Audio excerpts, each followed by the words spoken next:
Hey yo, what is up guys? Your boy is back, and today we are going to be talking about the Royal Rumble 2022 show. So here is my review of the show. And let's get into it. Opening match of the night. Well, actually, I want to talk about this first. They had 44,000 people there in attendance, and that is absolutely nuts. They had a ton of people, and yeah, it was crazy. The show had a great production to it. It looked really, really nice, and yeah, so let's get into it. The show opened. Roman Reigns comes out, opening match of the night versus Seth Rollins. Seth Rollins comes out to the Shield music, which was a really, really great homage, and I didn't actually see that coming. Like, I know they played off the whole Shield stuff, but yeah, I thought it was really cool how the mind games he was playing with Roman, and yeah, because Seth Rollins is the one who broke up the Shield, which is kind of crazy to think about it now, and yeah. The match was actually it was really, really good. The match opened with Seth Rollins pretty much having the having the upper hand. I mean, throughout the first little bit of the match, and he ends up hitting a power bomb, a Shield power bomb through to Roman. Roman also hits a power bomb on Seth in the match too. So power bombs all around for you boys. And yeah, I don't know if this is their best match they've had. It's not that it wasn't a great match, because it was a really great match. I just don't know if I like it better than their Battleground match. I haven't seen their Battleground match in years, so I think that's probably their best match that they've had, singles wise. I'm trying to think of all their other matches that they have. The Money in the Bank match is the match I'm thinking of.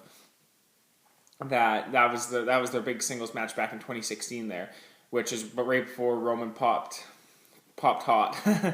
Anyways, yeah, I really, really enjoyed this match, and it had some great near falls to the point where I was like, oh man, that could have ended the match right there. And it had really good build. The spear into the pedigree was a really cool spot, the curb stomp, the spear, and then Seth Rollins holding out the fist, wanting to do the old Shield fist bump. Come on, Roman. Match ends with Roman getting Seth into the guillotine, Seth getting to the ropes, but then Roman getting disqualified for not breaking the hold, so Seth wins by disqualification. So it was a really good opener.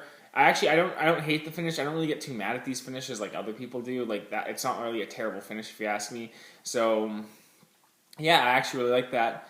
Like the match. Next up, we had the Women's Royal Rumble, and I want to say this now because I don't like having the Women's Royal Rumble and the Men's Royal Rumble on the same show. I know, it just makes the show feel really long-winded, and having two Royal Rumbles on the same show, and they're both going to be an hour long. It's just kind of tough, It kind of hurts the other matches on the show, and you're like, for me, anyways, it does. So yeah, the Women's Royal Rumble match. So you come out, Sasha Banks comes out smoking hot, looking like Sailor Moon. She was banging tonight. There is no denying that. Yeah, so Sasha Banks come out looking like an absolute diamond. Yeah, I don't really have much to say about the first half of the match, really. It was, you think Sasha Banks was going to carry the match, and then she gets eliminated pretty early, which was a great surprise. Bianca Belair did great in this match. She looked amazing. Rhea Ripley also looked really good. Liv Morgan, she had the Iron Woman performance, which I was really happy about. I really like Liv. I'm happy how they're building her up. She's not really ready for that world title run yet, but I'm happy. They're making her into a star and they're slowly building her up. Whether or not she ever gets there or not, I don't know. But I do enjoy Liv Morgan. Might as well just talk about it. Ronda Rousey makes her surprise return here in this match. I actually do not like Ronda Rousey very much, so it's just kind of like other people, they probably really enjoyed it. It didn't seem like much of the fans really got into this. I couldn't really tell. It's a stadium show, so it's hard to always tell how the fans are thinking on these shows. But great surprise to have Ronda Rousey back, but I just fucking do not like her at all. I think she's just a jerk of a person. Anyway, so yeah, she ends up winning the Royal Rumble pretty simultaneously, just eliminating Charlotte like nothing. Yeah, it had some great drama towards the end, but yeah, I'm not. It was kind of boring at a lot of points throughout the match. So yeah, moving on to the next match, which was Becky Lynch versus Doodrop. I believe that's the next match here. Kind of a match to kind of get I like how WWE, they'll try to put stars into bigger matches, or put smaller stars into bigger matches to make them feel like they're stars on bigger shows. If that makes any sense, what you get what I'm saying. That's what they did with Doodrop here. trying to help build her up, but I'm not a big Doodrop fan, so Becky Lynch had that Molly Holly move style there. That looked really cool. That was the highlight of the match for me. I don't really have much to say about it, but the ending was really cool, and Becky Lynch worked her ass off. So it wasn't actually a bad match. It was actually pretty good, but yeah, it was just kind of there, and you kind of knew the ending was never in doubt. So we all knew Becky was going over. So yeah, moving on to one of the most hype matches from the Ruthless Aggression era, I'd really say, was Bobby Lashley versus Brock Lesnar here. And they did a great job hyping this up, and that video package was absolutely stellar, what they put together for this match. And yeah, it definitely had that big stadium feel to it, and it just, this, you could just see, like, every match on the show, it had a big star in it. Every match had some big stars in it. That's what I really liked about this. That's the one thing I'll give it. Like, you're not going home disappointed. You got to see everyone.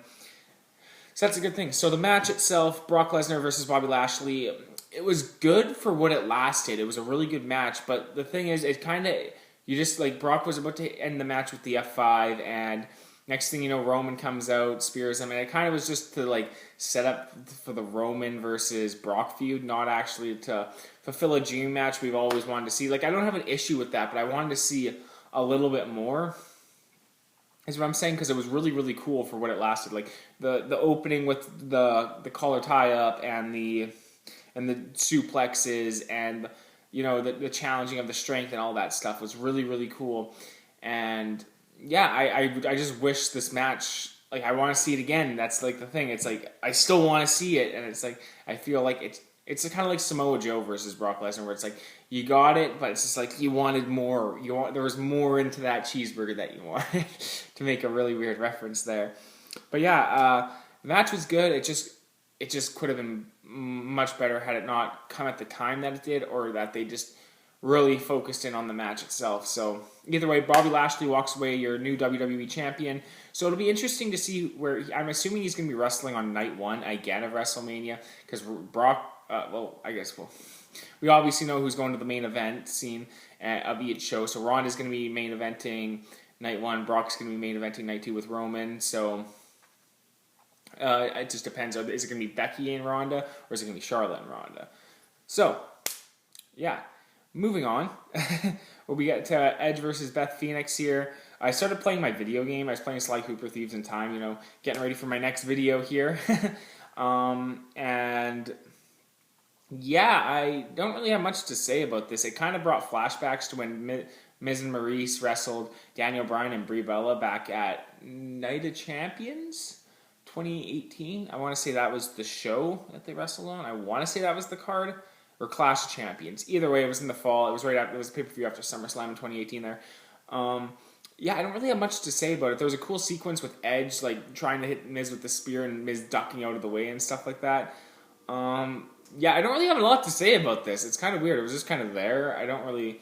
Mixed tag matches are weird, but yeah, you got to get Edge on the show, so this is the best way they did it. And yeah, I really don't have that much to say about it. That's really it. So I guess we'll just move on to the Men's Royal Rumble. Men's Royal Rumble, this was probably the second best thing on the show, in my opinion. The first best thing was the first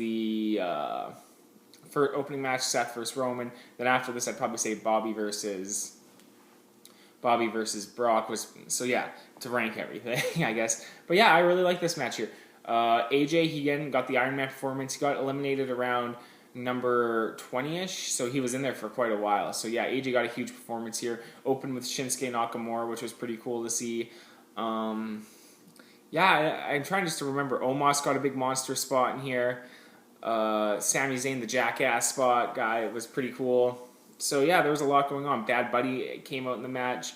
Rated RK Bro got like a huge reaction in this match. Randy Orton was hella over in this. It was in St. Louis, so yeah, you got to expect Randy Orton to be hella over.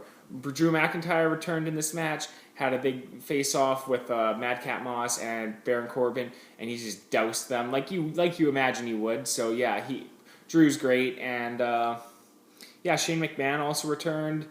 So yeah, that's really Shane McMahon returned. great. I guess he's a McMahon. Cool. I don't really care that much that Shane's back. Trying to think what else. Yeah, it's kind of weird to see where they're going to go with the Raw Championship because Brock's obviously, because Brock came out, and the minute you knew Brock came out, same thing with the women's. The minute you saw Ronda, it's like you knew who was winning. It had to be Brock going on. Yeah, I just wish we got to see more of Brock in there, more of a a clash there with Drew and Brock at the end. That's one thing I think this show was kind of missing, was that great little ending sequence to the Rumbles. But overall, not bad. It was actually, in terms of Royal Rumbles, I don't know. It's kind of in the middle-ish. I don't know. It's not. There's nothing too stand out about it. Like the 2007 Rumble had Shawn versus Undertaker at the end. The 2016 had Triple H versus Dean Ambrose at the end, which was really great. The 2013 one had that big surprise with Chris Jericho being back out there. 92, Ric Flair. Who could forget that one? So yeah, it's like 2001 Kane's performance in it.